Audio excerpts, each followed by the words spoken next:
és una peça que la gent té que vindre a veure-la i per entendre un poc també tot el que està passant al voltant del món, no a soles en el nostre país, en el nostre territori. Que és també una història d'esperança, sobretot, en el futur. A mi m'agrada tot. És el que més m'agrada del campament.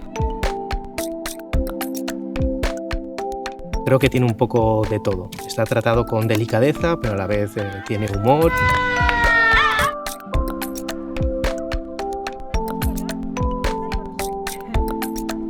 Que es una historia honesta, contada por gente honesta y porque ellas lo hacen maravillosamente, claro.